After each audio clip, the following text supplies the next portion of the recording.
సరిపడా నిధులున్నా కూడా పనులు చేయడంలో జాప్యం ఎందుకు అంటూ ఉప ముఖ్యమంత్రి పవన్ కళ్యాణ్ గారు అధికారులతోని ఒక సమీక్ష నిర్వహించారు. అయితే ఇప్పుడు రాష్ట్రంలో జరుగుతున్నటువంటి పనులు ముఖ్యంగా గ్రామాభివృద్ధి పనుల్లో కావచ్చు, లేకపోతే జల్ జీవన్ మిషన్ విషయంలో కావచ్చు, లేకపోతే అడవి తల్లి బాట విషయంలో కావచ్చు, ఈ విధంగా ప్రతి ఒక్క దాంట్లో కూడా రాష్ట్ర ప్రభుత్వం కేంద్ర ప్రభుత్వం రెండిటి సహాయం ద్వారా ఉన్నటువంటి 1158 కోట్ల నిధులు మనకి ఇప్పుడైతే ప్రజెంట్ అందుబాటులో ఉన్నాయి. అందుబాటులో ఉన్నా కూడా మీరు మాత్రం పనులు చేయడంలో ఎందుకు ఇంత నత్తనడకన చేస్తూ ఉన్నారో, ప్రజలు వాళ్ళ ఖచ్చితంగా మనం ఎప్పుడూ కూడా వాళ్ళకు సహాయం చేస్తూనే ఉండాలి, గ్రామాలు అభివృద్ధి చెందాలి అని చెప్పేసి పవన్ కళ్యాణ్ గారు చెప్పడం జరుగుతుంది.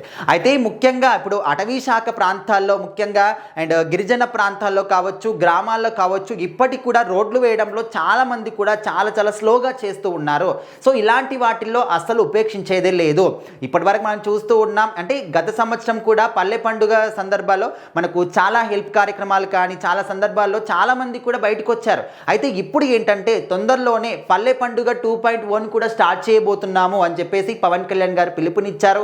దాంతోపాటు ప్రతి ఒక్క గ్రామానికి కూడా రోడ్లు అనేవి కూడా సరిగ్గా ఉండాలి. అండ్ దాంతోపాటు మ్యాజిక్ డ్రైన్స్ కావచ్చు, దాంతోపాటు ప్రతి ఇంటికి మంచి నీళ్లు కుళాయి కావచ్చు, ప్రతి ఒక్కటి కూడా దగ్గరుండి మరి ప్రతి ఒక్క అధికారులు చూసుకోవాలి. ముఖ్యంగా గిరిజన ప్రాంతాల్లో ఎవరైతే ఉంటారో వాళ్ళకి మాత్రం 24 అవర్స్ కూడా అందుబాటులో ఉండడానికి ట్రై చేయండి. మన్యం జిల్లా కావచ్చు, పార్వతీపురం కావచ్చు, ఇలాంటి దగ్గర ఉన్నటువంటి కలెక్టర్లు మాత్రం చాలా రెస్పాన్సిబుల్గా ఉండండి. ఎందుకంటే అక్కడ ఉన్నటువంటి ప్రజలందరూ కూడా చాలా మటుకు ఈ యొక్క సదుపాయాలన్నీ కూడా దూరం అవుతూ ఉన్నాయి. సో ఇలాంటివి జరగకుండా అన్ని సదుపాయాలు వాళ్ళ వరకు కూడా వెళ్ళే విధంగా మీరు కలెక్టర్లు చూసుకోవాలి అని చెప్పేసి వాళ్ళకు కూడా ఆదేశాలు జారీ చేశారు.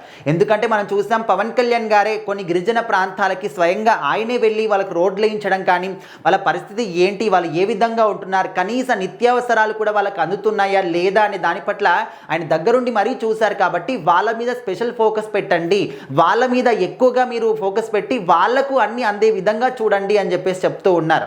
అయితే ఇప్పుడు వాళ్ళకు రోడ్లు వేయించడం విషయంలో కావచ్చు, రీసెంట్గా మనం చూసాం పవన్ కళ్యాణ్ గారు అంటే దాదాపు 9.6 కిలోమీటర్ల వేర 217 స్తంభాలు ప్రతి ఒక్క ఇంటికి కూడా ఆయన 4 బల్బులు ఒక ఫ్యాన్ కూడా ఏర్పాటు చేయడం జరిగింది. మనం చూసాం ఆ గ్రామంలో గిరిజన గ్రామంలో ఓన్లీ 17 ఇళ్ళు మాత్రమే ఉంటాయి.